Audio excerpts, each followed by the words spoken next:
Hey, selamat malam dan selamat pagi untuk teman-teman yang di terbalik ya, gue yang pagi. Selamat pagi dan selamat malam untuk teman-teman yang ada di Indonesia. I am Sinta and I am about to go live with Gita Sharir. So I think we're gonna be speaking in English, but I think we're gonna mix it up with Indonesian too. Hopefully, you guys can hear me. Um, so maybe if you want to ask questions, basically we're going to be talking about who is Gita and also about basically social justice. So thank you for joining me, guys.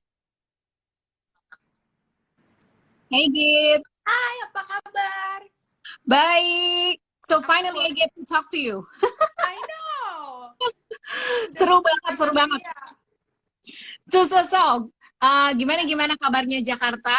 Kita pakai English or Indonesian ya? Gimana, Git? Terserah lo, gue bisa dua-duanya. Uh-uh. Atau campur-campur. Yeah, we mix it up ya. Ya, So, boleh. buat yang nonton, kalau ada pertanyaan, ask us in Indonesian or in English lah. It's okay. Terserah. Thank you ya. Of course, of course. Finally, nice to meet you. Very nice meeting you. Thank you. So, I'm so excited thank you for taking the time. Of Makasih course. banget. Jadi ini ada banyak teman-teman yang join. Thank you guys udah join. Um, jadi mungkin cerita dulu, Git, Sip. what's going on in Jakarta as far as COVID? I heard it's gonna be locked down again. Udah lockdown now. Oh, udah. Jadi, what happened was there was an influx of cases. In fact, there has been an influx of cases. It never went down. And it's due to many, many factors.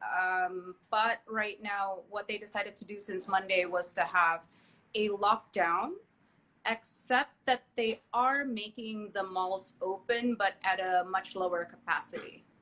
Oh, okay. Okay. Wow. We're just following government orders. I And I think my other friends in Jakarta, they probably will have very strong feelings about this. But we just do our best with what we have. yeah. Yeah, that's all But we it's can do. Yeah, that's so crazy. Yeah, so I was interested to talk to you because I saw your Instagram and then I heard a little bit about you from Real Indomie. So I was like, oh, who is this Gita? Let me check it out.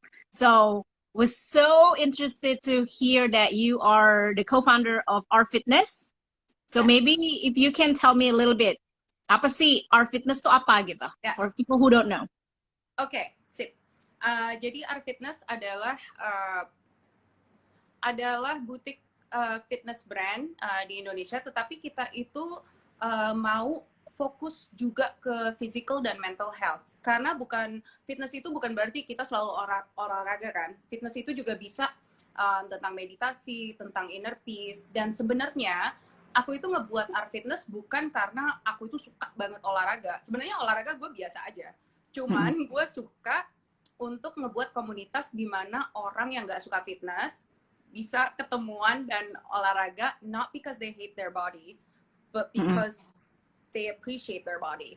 And I noticed that back then, this started 5 years ago, back then there seems to be not so many players who talks about fitness in a very body positive, non-diet culture and loving way. It seems that fitness itu lebih tentang membenci diri sendiri, untuk nge-punish diri sendiri, biar bisa makan lebih banyak kalori or something like that. It's just always had that connotation. So we wanted to change that mentality. Dan sekarang kita ada 5 lokasi, of course semuanya tutup karena pandemi, dan malah kita lakukan lebih ke pivot ke digital. Jadi sekarang semua di online.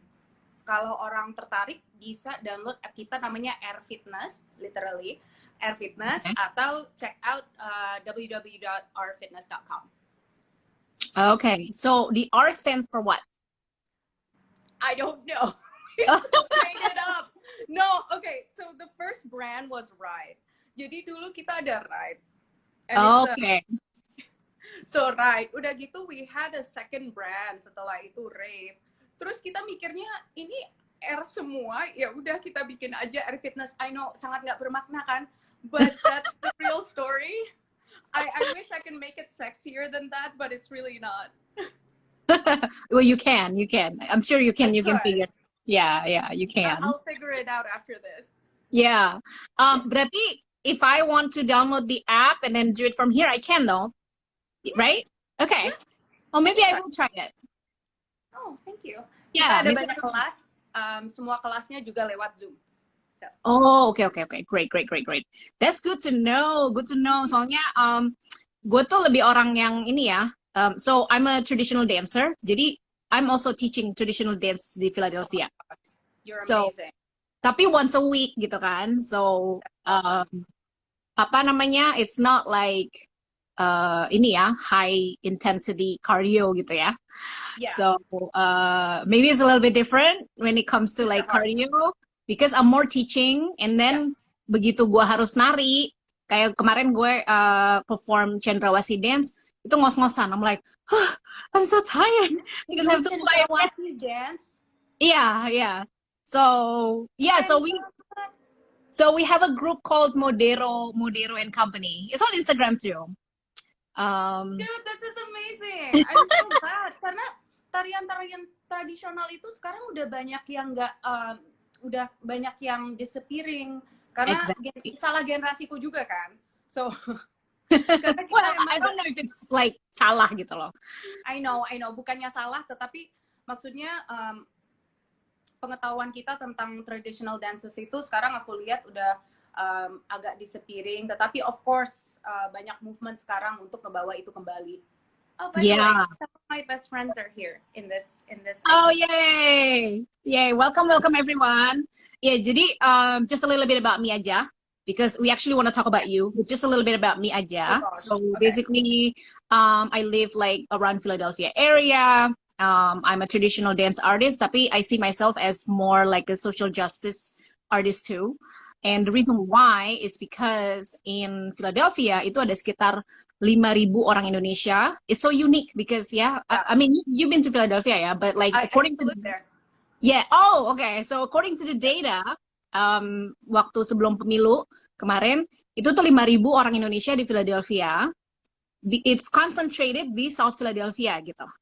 Nah, Yes. terus orang-orang Philadelphia itu kebanyakan adalah orang-orang Jawa Timur dan kebanyakan adalah Cina Surabaya, right? Oh, If you live in Philadelphia, you should know that. I had no friends. No, I had like two okay. friends. Okay, well, I think that's very typical for college students. Like college students, like international students don't really get to know the community gitu. Hey, No. Saskia. I literally had two friends. Two friends. Because I was so shy and I was such an introvert that I really just hung out by myself a lot. And I think I went to like in 2 years, karena itu kan S2, I went to only 3 parties total. So, That's right. You were in Wharton, right? Wharton Business School. yeah. Oh, yeah. I'm sure it's like, yeah. Totally get it. Yeah. So, Anyway, long story short, Chinese Indonesian, a lot of looking for political asylum because of 98, right? Yeah. The interesting is there are 12 Indonesian churches and 1 mosque in South Philadelphia. Yeah, is super interesting to me. But when I moved to Philadelphia, nobody was talking about the traditional culture, gitu. Oh, So I see. yeah, so I was like, here's what I can do. Here's what I can teach second, third generation, but just teaching, gitu, just teaching ya. But because Modero akhirnya is like an institution yang not religious, jadi sort of like a bridge or ini apa namanya safe space for people to come and then just be themselves, talk about whatever, perform, and then we start doing conversations and stuff. Right. So it turns into like, it became like my passion to just talk about things like, hey, kita tuh udah tinggal di Philadelphia, tapi jangan lupa Indonesia, satu. Yeah. That's why I'm like so interested to talk to you. Because I saw like all your posts about the social justice, dan anak-anak ini kebanyakan mungkin dibesarkan oleh orang tua yang super religious. Like even my parents were super religious, Dan jadinya I feel like a lot of the young Indonesians here are not allowed to be themselves.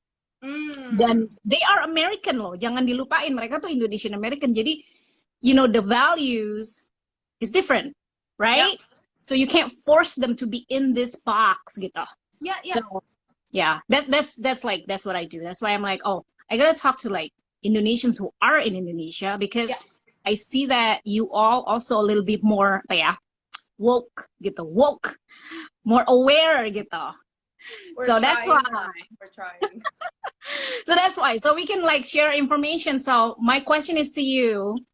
I think we were talking about one of the things you talk about was like Black Lives Matter too, right? Banyak banget. Yeah, banyak. So like that's one of them. But why? Lu tuh jauh di Indonesia, but why do you care about Black Lives Matter? Kalau kita di sini, of course. Dan suami gue, he's black, right? Yeah. So my kids is Blasian. So they have to, you know, like recognize this identity gitu. So kenapa sih Gita tuh peduli banget gitu? Like why? Kenapa gue peduli? Oke, sip. Ini jadi kenapa gue peduli? Karena sebenarnya background ayah gue itu menarik banget. Jadi dulu ayahku itu adalah political activist di tahun 70-an.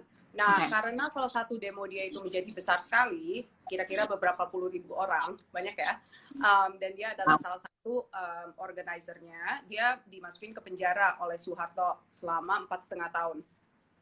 Nah, waktu dia keluar, dia pindah ke Amerika dan juga untuk escape political persecution. Jadi sebenarnya aku lahirnya di Amerika. I actually lived in the US for 27 years. So you're a US citizen then? Or dual? Anyway, I'm actually, you know, I was born and raised in the US. I lived there for 27 years, and when I went to university, I actually studied political science. Kenapa? Karena itu kalau misalnya kita grow up dengan dua parents yang political activist, bro, ngomongnya kalau dinner ya tentang itu, hanya itu basically. Jadi aku itu udah diajarin kayak kita GDP itu ini loh, waktu masih umur 8 tahun, lebay banget kan? Atau dibilangin, kita kamu ngerti nggak apa perbedaan sosialisme dan komunisme? I'm like, what? Dad, I'm 12. Dan dari dulu ada satu hal yang my dad did yang menurut gue cukup keren, tapi ngeselin. So waktu itu aku di-encourage untuk baca berita, tetapi dari 3 narasumber yang beda-beda. Jadi nggak cuma satu aliran pikiran. Nah, aku harus baca itu literally setiap hari sejak umur gue 12 tahun. Dan at the end of the day, waktu ayah gue balik ke rumah, aku harus ngasih rangkuman, like an analysis yang cuma 2-3 sentences. Jadi hari ini aku belajar bahwa bahan pokok harganya naik gitu, and all those things. And I totally get it. Yeah, my dad was like that, so. Because I grew up that way, dan because I grew up dengan parents yang juga bilang, kamu itu harus banyak baca buku. Karena kalau kamu nggak terbiasa membaca, nanti wawasan kamu akan jadi sangat kecil.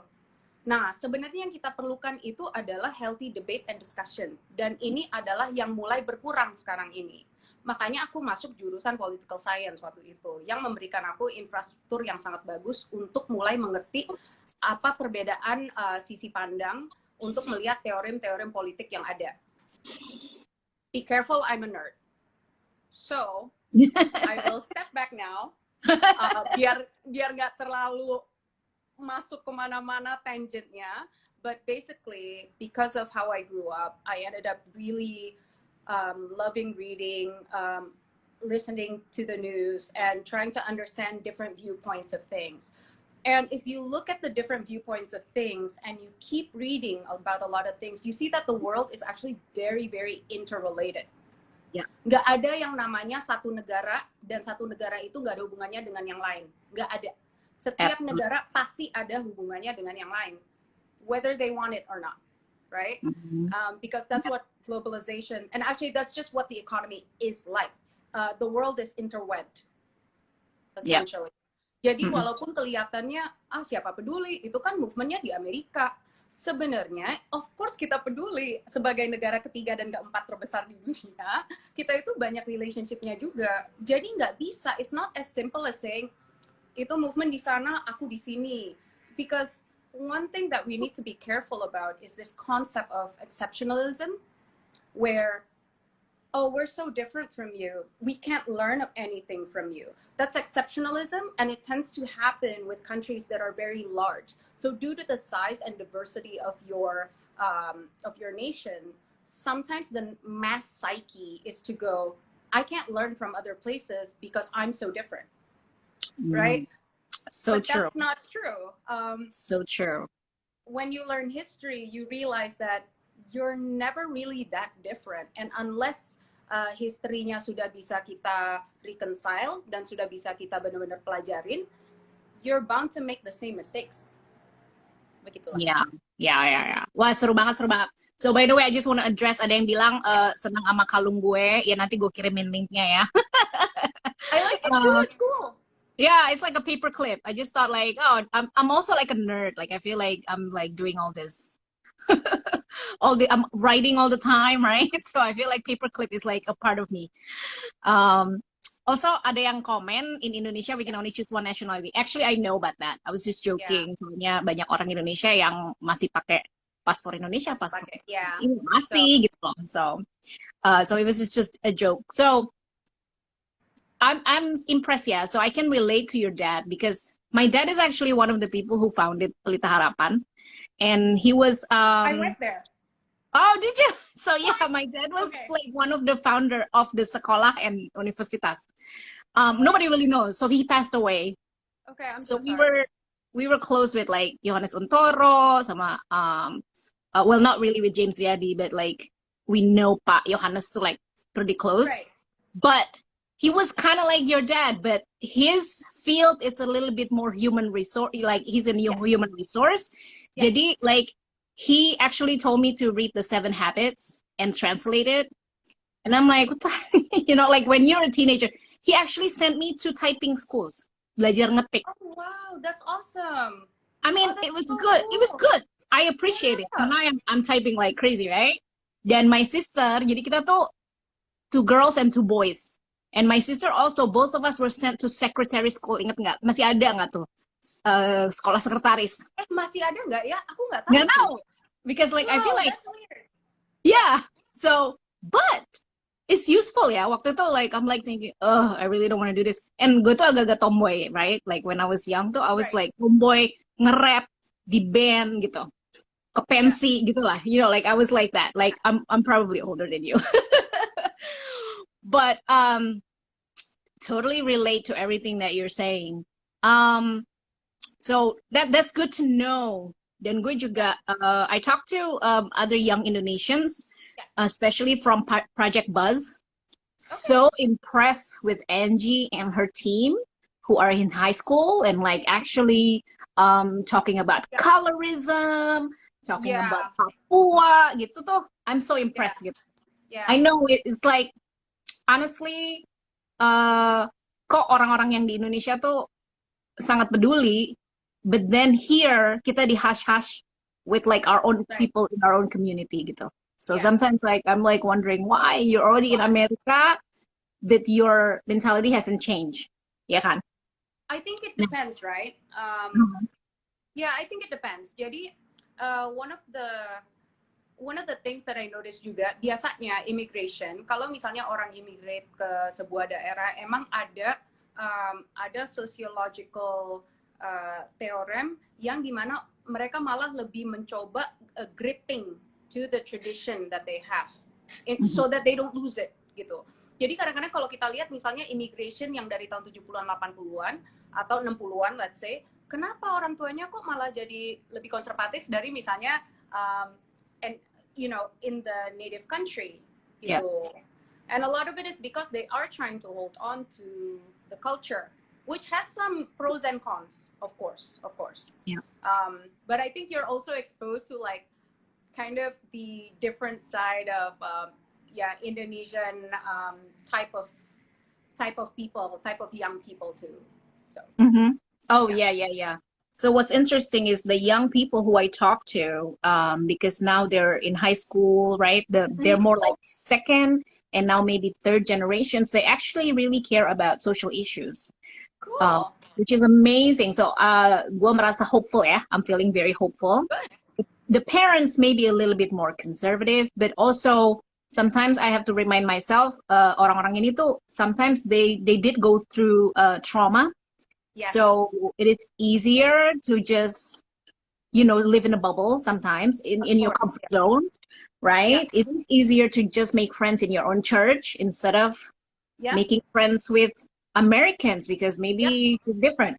And I'm just Mhm. not like I feel like I'm just not the typical Indonesian gitu loh. Like I Yeah. talk to people, like I can talk to a drug dealer in a corner just because I Yes. feel like they're human. So like you can say Yeah. hi, you don't have to be friends. Um so I'm just super hopeful with this. So like my question to you, kalau di Indonesia nih sekarang, um I'm big, so like I'm wearing this t-shirt. So this is one of my project about empowered Indonesian women. Okay. Jadi empowered. Jadi kalau kita empowered, we can empower others, gitu kan? Yeah. Typically.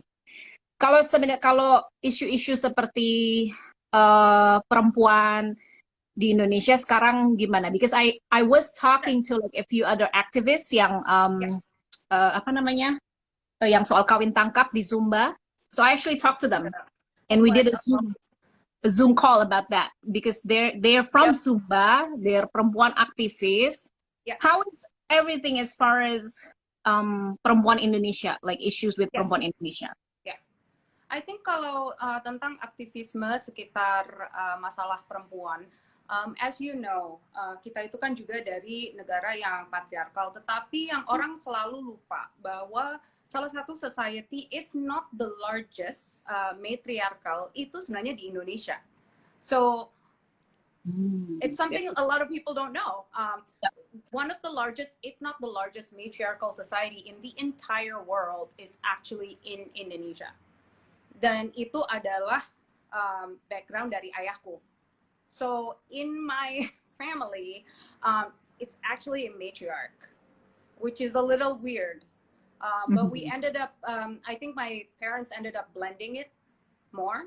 Right. So it's not as extreme of a matriarchal society as where he's actually from.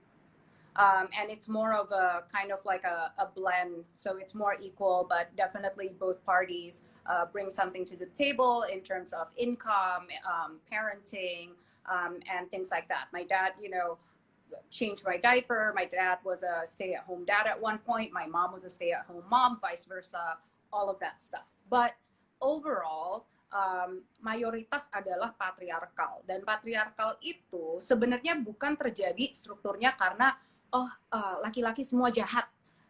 Right. There's a big difference antara sistem sama individu. Nah, orang selalu kalau kita ngomongin sistem, mereka marah-marah, defensif. Enggak, gue nggak kayak gitu. Tetapi sebenarnya bukan tentang lo sama sekali. Jadi lebih sistemnya seperti apa, kerangkanya seperti apa, terus baru individunya. Sebagai individu, memang kamu bisa baik-baik aja, kamu orang yang baik, kamu melakukan Right. hal-hal yang baik, tetapi nggak sengaja kamu mungkin berpartisipasi di dalam sistem yang jelek, which is possible, right? Yes. And Yes. it doesn't make you, dan ini adalah konsep di sosiologi yang namanya good bad binary. Good bad binary itu artinya kita melihat segala hal itu sebagai good atau bad banget gitu. Nggak ada di tengah-tengah. Jadi you expect people, you're either a really good person or you're a really bad person. Dan Right. beberapa hal seperti seksisme atau ableisme, racism itu dianggap good bad. Seperti juga kayak Madonna horror complex, di mana cewek either perawan, bagus, kamu orang baik, atau kamu suka seks, kamu perek, kamu perempuan yang jelek dan jahat. Right. But it's not like that. Manusia itu selalu adalah di spektrum, karena itu yang namanya humanity. Humanity is about a spectrum. You could do really dumb shit and be a kind person at the same time. Jadi, daripada kita marahin nuduh-nuduh satu sama lain, lebih baik kita belajar untuk menstruktur sistem yang baru. And that's the thing. Makanya yang kalau kita bilang patriarki, kita jadi feminis, nggak ada hubungannya sama benci laki-laki. Sama sekali nggak ada hubungannya. Karena the problem is not the guys. The problem adalah struktur dan sistemnya, di mana memang cowok biasanya dapat ya favoritism lah in some way. Yeah, Dan mungkin absolutely. favoritismnya kecil-kecil, nggak kelihatan gini, bukan kayak kita wawancara, terus mereka bilang, Git, karena lu cewek, gue nggak bakal hire lo. Nggak, bukan kayak gitu. Tetapi mungkin gini, oke Git, ini offernya ya buat lo. Itu kayaknya agak cheap deh. Kok gue dapat offer yang kayak gitu ya? Iya Git, soalnya kan pengalaman lo kayak gini, tapi kan kayak gini, kan kayak gini. So it's usually very subtle. Hal-hal seperti itu. Nah, di sini ini masih masalah banget. Tetapi at the same time, memang kita sudah ada movement in order to, I wouldn't say dismantle it, it's not there yet. Tetapi lebih untuk mencoba membuat women's rights lebih ada. And this is really tough because it requires legal support. Jadi gini, Absolutely. bisa aja semua kalian kita itu woke banget, kita itu pokoknya support satu sama lain, tapi ujung-ujungnya kalau tidak ada law dan legal basis dari semua ini, makanya orang marah-marah RUU PKS kan, kayak literally everyone is losing their minds on RUU PKS, which is this thing in Indonesia where they want an umbrella law to literally protect women from being raped and violence and assault, literally. Right? But there's been pushback for it from many different factions. And moments like these, this is when you really need like a grassroots movement and also just a lot of public support, which thank goodness our generation have done quite well in terms of social media. Yeah. So social media has both a good and bad side because social media is user-generated content, right? And it's of course also based on like, is it fact checked or not? And there's an issue with, there's an issue also with how things are tailored to you based on your preferences. But take that all aside. The fact is we are now at a point where we can speak about issues and spread them. I'm not saying this is always positive. A lot of times it's actually damaging, but at the same time, we now have this telephone with a camera, and also we have like readily accessible news content. Now the big question becomes, what are you going to do with the very small ripple that you can make? Kebanyakan sekarang yang gue lihat ya, BTW gue 39, so okay. So I'm not that much older. Okay. I like being older karena aku masih coba ngerti-ngerti ini loh IG gini. Jadi kadang-kadang gue kayak, I'm like, how do I do this video? So, but one thing that's really great is, for example, I see the advent of TikTok. At first, it's people dancing, sure. But then it's also about doctors spreading information, nutritionists, so you really can use it for all sorts of purpose. Now, the only thing that'll happen in this world will always be differences and diversity, period, forever, till the end of time. Absolutely. So the question itu bukan tentang how do you make people the same. The question is, how do you manage the differences in a way that brings the society forward? Because differences is what makes a society advance and improve, because it's a diversity of thought and experience, it's a diversity of background, diversity of viewpoints, but now we really need to learn how to manage it for good, which is the big question with women's rights here.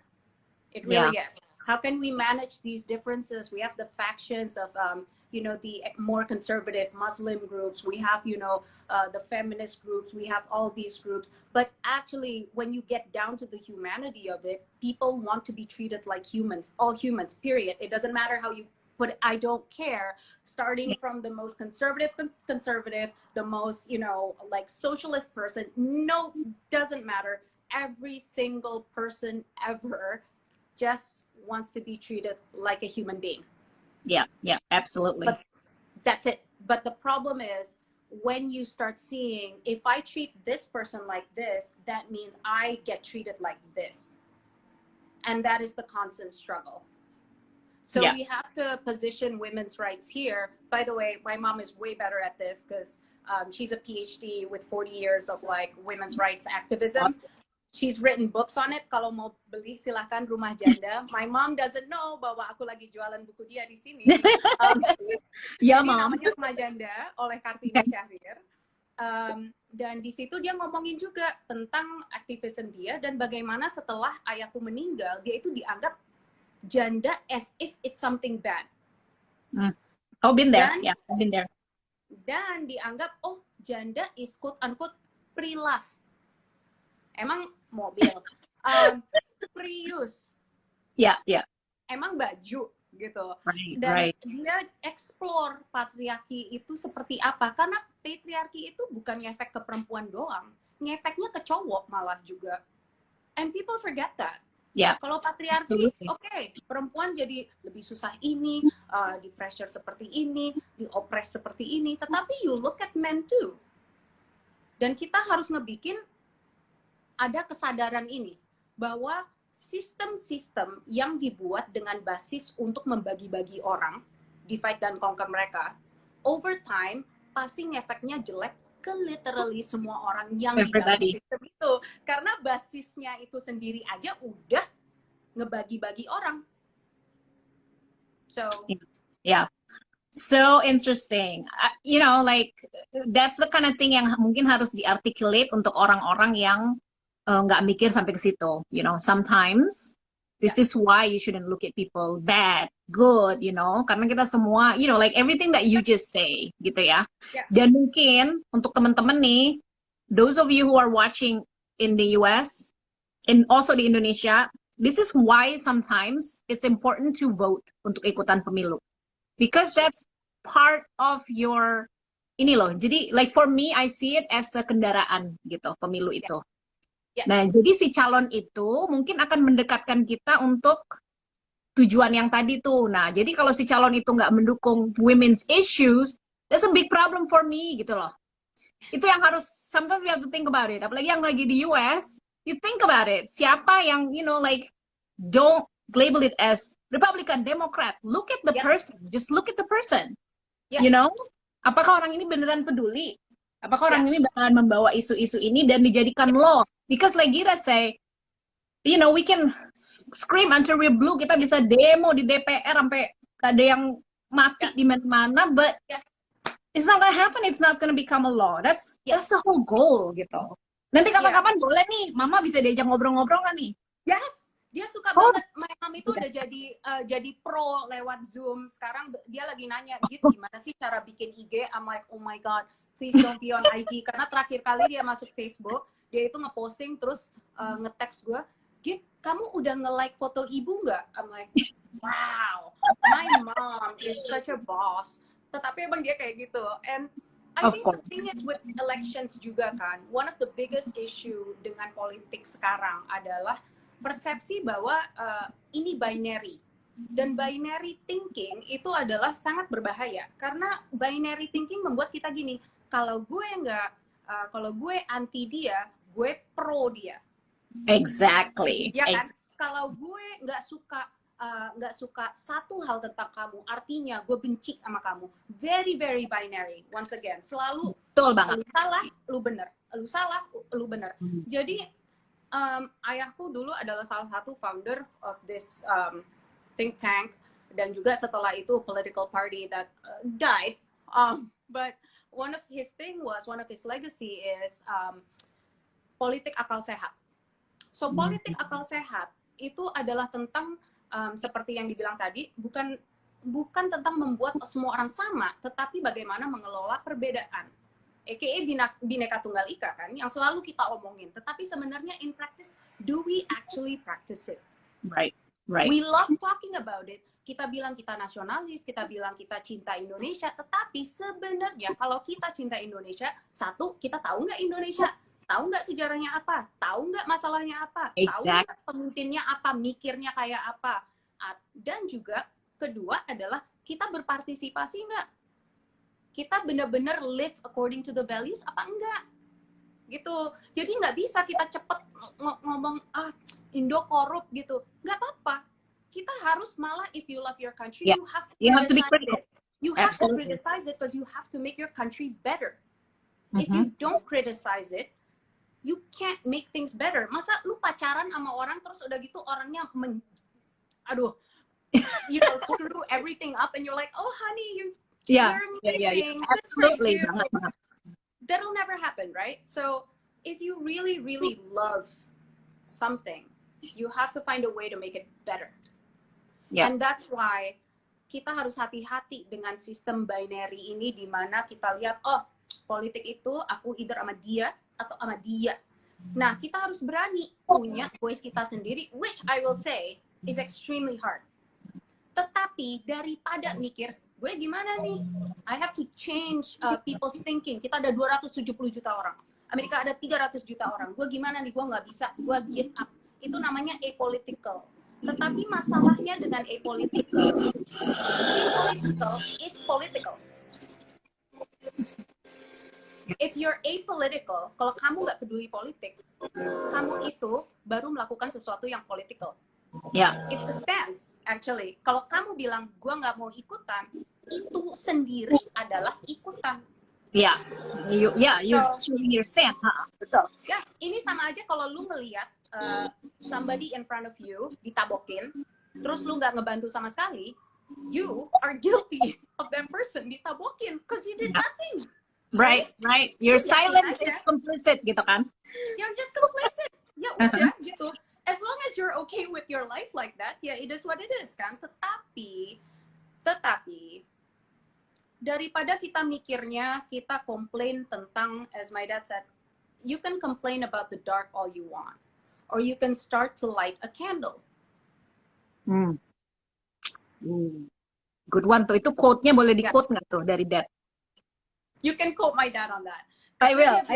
I like it. Kita itu boleh terus aja bilang tempat ini gelap, ini jelek banget tempatnya. Atau kita udah mulai, bisa nggak gua light a candle? Bisa nggak, walaupun lilinnya kecil, walaupun dikit aja, bisa nggak kita mulai menaruh bibit di mana kita mulai membuat sesuatu yang lebih dengan akal sehat, di mana kita bisa mulai belajar dan mengerti hal-hal.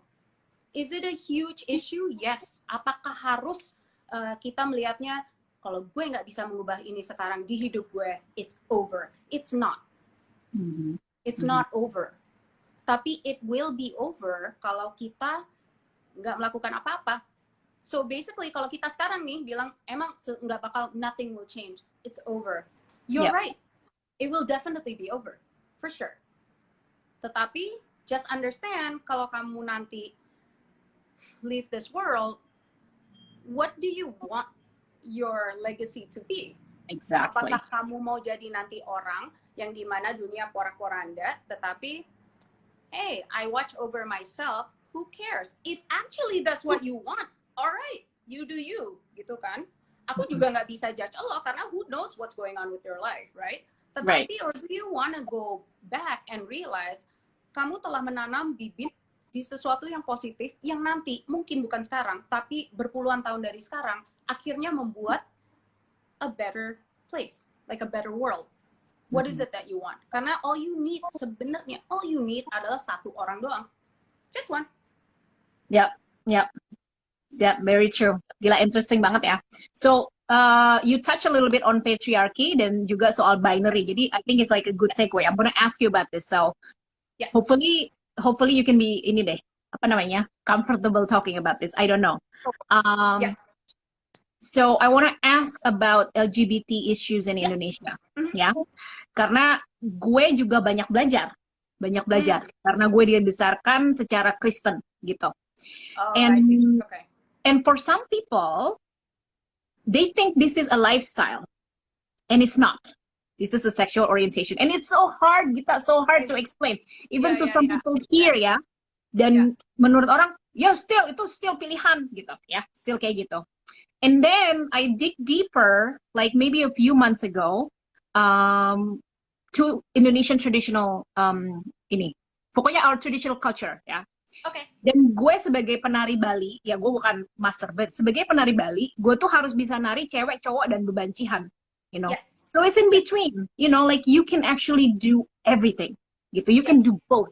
Dan sebagai seorang seniman, biasanya lo tuh harus ngajar dua-duanya gitu loh. You have to know both. You have to know the music juga, ya, right? And then juga di Sulawesi ada yang bisu, right? Yes. Like, all of this actually itu tuh udah mendarah daging di our own culture gitu. Tapi you know, and then later comes modern religion. Ya, Christianity, and then you know Islam, semuanya. You know, like everything. So I'm not judging, but I'm just thinking like, hey, this is part of us. Kenapa sih nggak mau baca? Kenapa sih nggak mau belajar? So how do you feel? What is your perspective on LGBT in Indonesia? Sure. Seru. Jadi gini, aku biasanya kalau dibilang gitu, Gita ini lifestyle, gue biasanya nanya aja balik. Terus what's wrong with that? Dosa. So? According to your religion is dosa dong. No. Which is right? Gini. According to religion banyak hal dosa juga, like exactly, yeah. Sex before marriage atau apapun, right? Yeah. So lebih kayak nanyanya, kenapa ranah pribadi orang itu harus jadi ranah dari pemerintahan, ranah dari state. And the problem di Indonesia adalah, dan juga I think probably to an extent di US, nggak ada clear separation antara ranah pribadi dan ranah dari religion. Right? Misalnya gini, sebenarnya apa hubungannya, kenapa kita harus peduli banget? Kalau misalnya ada yang mau pakai hijab, mau butt naked, mau apa, why does it actually matter? Ujung-ujungnya kemana? Karena masalah kalau misalnya kita nggak perbedain antara ranah pribadi dan juga religion and state adalah technically any law can happen, including laws you might not like. Karena walaupun man, people are gonna love me for this. That's Every okay. time people say, Git, it's a sin, this is a sin, I always say, well, here's the problem. For God, all sins are the same. That's the problem. Maksudnya, you not loving your neighbors and you judging and feeling that you are morally better than someone is a sin. Like, you're sinning as we speak. Dan di depan Tuhan itu sama. So, maunya kemana nih ngomongnya, gitu kan? Mau kamu bilang si ini bersalah, si itu bersalah. Tetapi kan jangan lupa, kalau kamu semakin ngejudge orang, kamu semakin tidak mencintai orang, itu untuk Tuhan juga salah. Ujung-ujungnya nanti lu kalau naik ke atas, if you truly believe in all the tenets of your religion, which is the hardest tenet in Christianity is the love. That's the hardest tenet. Absolutely. It's the hardest because it stops you. Even if you judge someone, you have to love them. Ya, gue percaya banget itu. Ya, dan gue merasa when people say, love, you know, hate the sin, not the sinner. And I said, actually, here's the deal. All sins are the same. Gak ada levelnya ya. There's no level. They are treated equally. And in the end, when you go up, if you truly believe in the tenets of your religion, the question will become, did you love enough or not? Or did you spend your time on earth judging people, thinking that you're better than everyone, therefore you're basically talking about like social justice issues. We've been speaking in both Bahasa Indonesia and in English, so hopefully that's okay for everyone and you can understand. I'm going to be posting this on my Instagram TV or IGTV. So let's see, I think Gita is joining right now. Makasih ya teman-teman udah joining. You guys are awesome. She's back. Thank you ikutan lagi everybody. Yeah, so that was awesome. By the way, Git, I put it on my IGTV under community story. So then, yeah, it's always there. I'm hoping bisa di-download, jadi gua taruh di YouTube, you know. Yes. Like, I think it's a good conversation. Okay, cool. I hope this is saved. Yeah. So it was saved already in my community, sorry. All right, so is there a specific social justice issue yang like you want to talk about right now? Because I've been asking you questions. So, you know, feel free to like talk about, I want to talk about this, you know? We can do that too. Sebenarnya kalau misalnya ada pertanyaan, all of you all can ask. So I think the one thing that people need to understand juga tentang social justice issues, just like how all the countries in the world are related, adalah how related all issues are with each other, even if you don't understand it. Jadi misalnya kalau kita itu, misalnya kita kalau ngelihat masalah tentang gender discrimination, right? We think, what does gender discrimination have to do with race discrimination, right? Yeah. Yes, but there's actually a concept in social science called intersectionality. I think you know about it. Intersectionality is what you think it is, which is how different types of discrimination and different concepts of racism, sexism, ableism, all of these things are actually connected. They're literally interconnected because the systems that make these things started out in the same sumber. Kind of the same source, and that's why they turned out the way they did. And you have to understand also how strong these things are, because it's not just it's not just the brain work of one guy who goes, mulai dari sekarang I'm just gonna show that semua cewek itu weak, blah blah blah. That's not true. That actually isn't really what happened, right? It's over hundreds of years of everything. It's hundreds of years of philosophy, social sciences, biological sciences, where they use science to justify a lot of things. It's modern religion. It's stories, right? It's stories. It's stories and books. And you also have to see back then, yang mulai menulis, literally kayak nulis ya, buku ya, right? Buku is not Indonesians telling their stories, because Indonesians are oral historians. Like that's so true.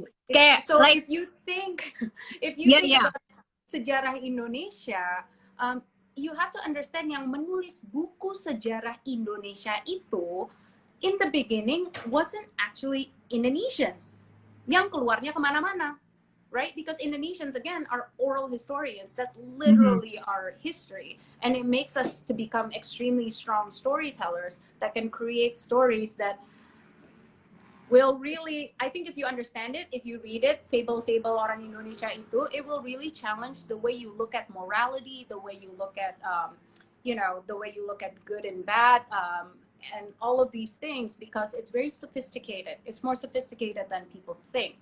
Ada yang nanya tentang toxic masculinity. Nah, seru nih. Thank you. Okay.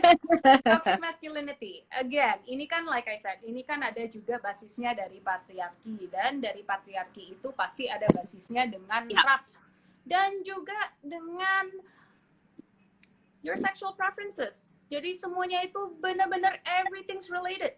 It's related. Everything. And toxic masculinity, the reason why it's so toxic is because it doesn't just oppress women, it oppresses men at the same time. And toxic masculinity, when we think about the concept, it's not as straightforward as dia memperkosa cewek, right? Karena dia pengen jadi man, he wants to feel like a man. It's not that, right? It's many things. Itu kayak misalnya, in order to feel that he's part of a guy group, dia itu harus nanyain cewek, bilang iya ini perek nih, iya, like everyone had a right, gitu kan. It's those things, and actually those things are called microaggression. Microaggression itu adalah, think of it as paper cuts. It's thousands of paper cuts, right? Kayak, lu cakep deh buat orang Papua. Gitu kan? Atau iya nih Chinese tapi oke aja, apa tuh maksudnya? You know what I mean? Like, Oh so, yeah, yeah. Can I say one thing? Can I just yes, say like one thing? boleh. Kayak, oh, lo kan cewek, lo mah nggak usah sekolah tinggi-tinggi, nanti juga, your husband will take care of you, gitu. Yes, Itu kan is kayak very gitu. common. Ya. Jadi toxic masculinity, hati-hati, keluarnya nggak as straightforward as oh dia memperkosa cewek biar dia merasa dirinya manly. Enggak, ini banyak banget di segala hal. And it Mhm. can be the key to whether someone is accepted in society or not, which is really rough. Yeah. Right? Kalau misalnya a guy wants to get promoted di kantor, tapi in order to get promoted, dia memang harus part of the boys club. Dan what if part of the boys clubnya mereka banyak ngenyeng-nyenyain cewek gitu? Then you play the game. Dan itu menjadi perpetual vortex. Dan kalau ditanya bagaimana caranya, kalau gitu cowok harus lebih woke, cowok harus ini, or kalau gitu kamu harus taruh perempuan di posisi-posisi yang just as powerful. Absolutely. Karena the big reason, again, yang aku bilang adalah confirmation bias. Kita selalu mencari informasi yang membenarkan diri kita. Ini semua part of cognitive bias. Cognitive bias itu artinya kita biasanya udah berpikir sesuatu nih. Udah, okay, I believe that, right? So you surround yourself with things and you do life decisions that will confirm that, actually. So I always say, buat apa, why do you make guys more woke atau guys more ini? Kalau sebenarnya what you're trying to ask is people to police themselves. And no one can police themselves. Right. Right? Like Yeah. if I'm surrounded with like 50 women who are exactly like me, oh my God, that's a nightmare. But if I'm surrounded with 50 women like me, I will not think outside the box. So Yeah. I have to be literally exposed to many people Yeah. Yeah. who are different than me. Okay. I think ada Yeah. yang pertanyaan. Nih. What do you think about glass ceiling that women face in achieving leadership role? Then, so can I add to that too? Sometimes women in leadership role, because like, Gita sebagai co-founder of your Art Fitness, and then me sebagai founder and director of Modero, when we are acting like men, I should say, then we become bitchy. You know, we're winning the leadership role, we're making executive decisions, suddenly we're bitch. Yeah, we're bitch. You know, so. Well, that's bias. That's, like, that's not right. So go ahead, Git. What do you think What the about that? fuck, right? Yeah. Glass ceiling is very real. Jadi masalah dari glass ceiling itu di zaman sekarang nggak belak-belakan cara orang didiskriminasi, nggak pernah. And the problem is juga karena udah menjadi culture, udah menjadi tradisi. Jadi you don't even question it karena nggak mungkin tuh cowok kan woke, dia kan woke, nggak mungkin zaman sekarang. Like I said, right? Tetapi di dunia bisnis, there's this idea of a ceiling yang glass, artinya ya agak nggak kelihatan gitu kan, karena halus cara diskriminasinya. Bukan gue nggak bakal hire lo karena lo perempuan lo, nggak, bukan gitu. Tetapi wah, kok pertanyaan wawancara gue kok kayaknya agak lebih susah deh, atau kok kayaknya nggak enak deh tadi. Tapi gue nggak ngerti kenapa nggak enak.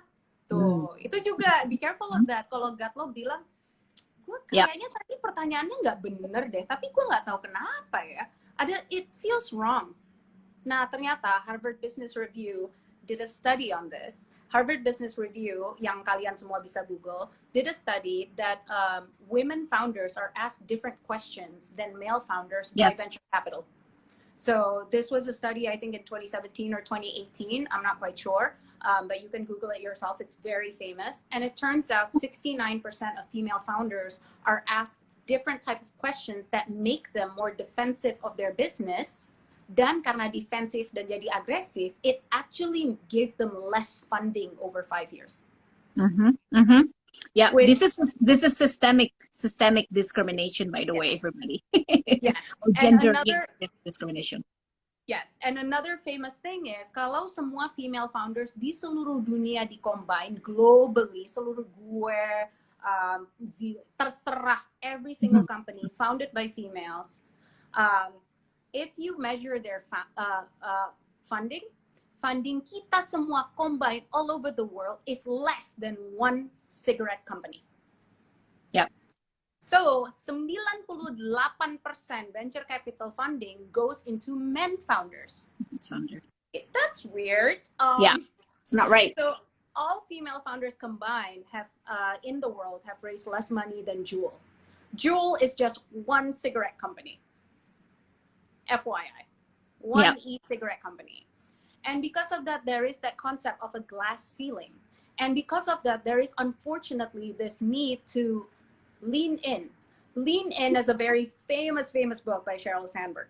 Tetapi Lean In banyak banget dapat criticism. And the criticism isn't because Lean In won't work. The problem isn't that. It's the problem that kenapa sih kita nggak bilang sama cowok, lean out dong bro?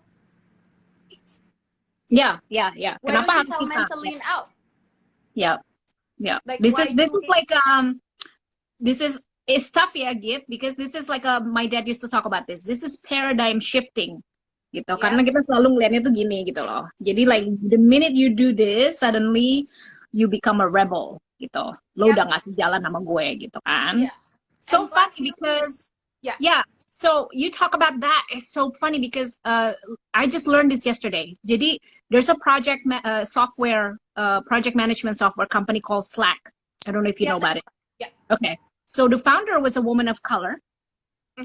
Tadinya tuh gue mau pakai itu for like my many projects, but then I found out that she received money from the Middle East from a cigarette company.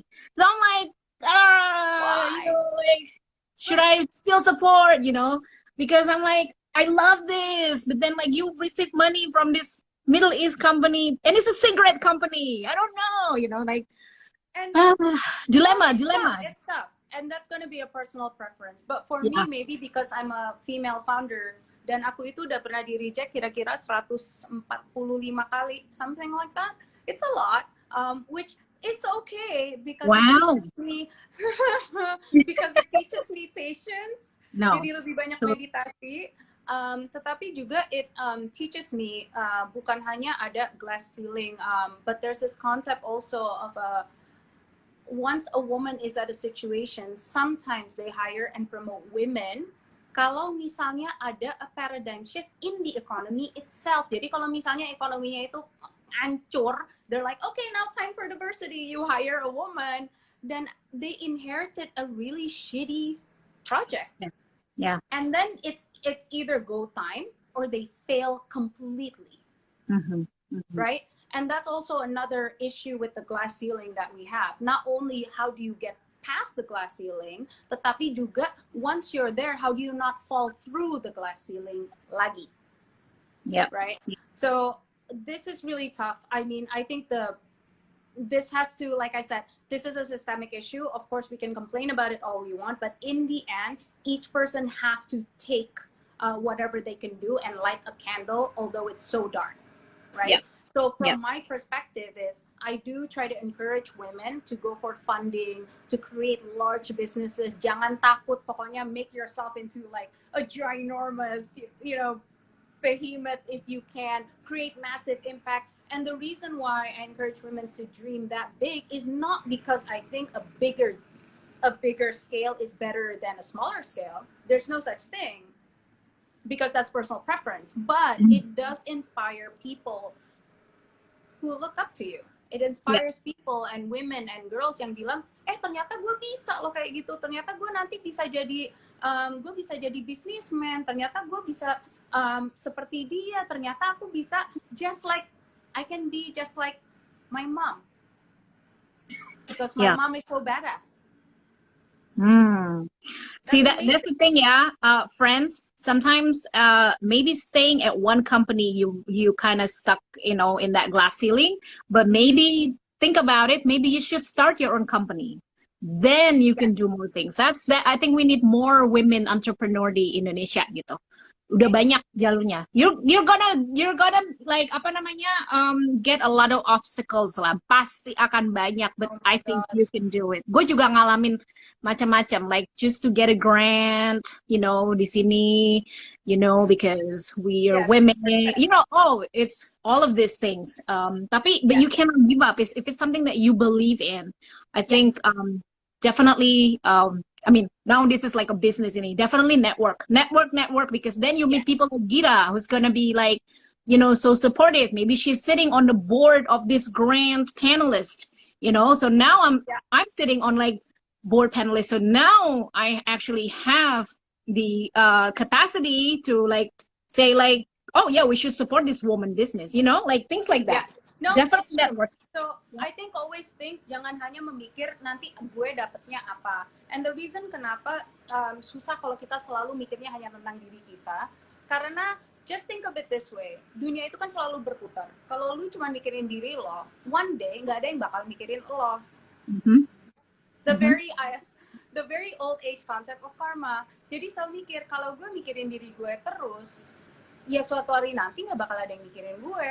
Tetapi itu juga ada satu yang lebih elevated dari situ, which is kalau lu benar-benar cinta sama diri sendiri, ya sebenarnya lu juga harus cintai orang lain. Kenapa? Karena what you want is a society of high performers. Yes. Because then everybody elevates the game. Game-nya itu harus naik, semuanya itu harus jadi lebih sophisticated, lebih developed, lebih improve, and that's how you yourself can be better. Karena kalau misalnya you just, you know, if you say you're the best in something, you really should watch out. Yeah. Because then you should worry about the standard that is Absolutely. there. So that's why like raise the standard all the time. Absolutely. Always learning. Okay, I have to jump to another meeting. Tapi I'll be happy to talk to you anytime. Let me know. So do you have one more message buat teman-teman, and then we can wrap it up. Okay. Well, like I said, satu hal yang aku pelajarin banget dari ayah gue adalah this idea of you can complain about the dark or you can light a candle. Kita harus selalu mikir bukan hanya tentang apa yang kita bisa dapat sekarang, tetapi apa bibit yang bisa kita tanam sekarang sehingga generations after mereka akan benefit dari bibit yang kita tanamkan. So understand juga bahwa you cannot tanam bibit yang berarti if you don't even know what the fuck you're talking about.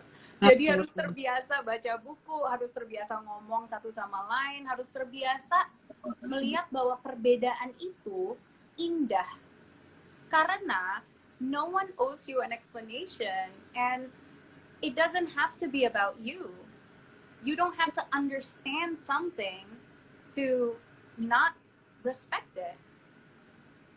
So I think lebih di sana sih, kita harus sering melihat perbedaan ini sebagai sesuatu yang bisa kita celebrate daripada kita mau hanya persamaan.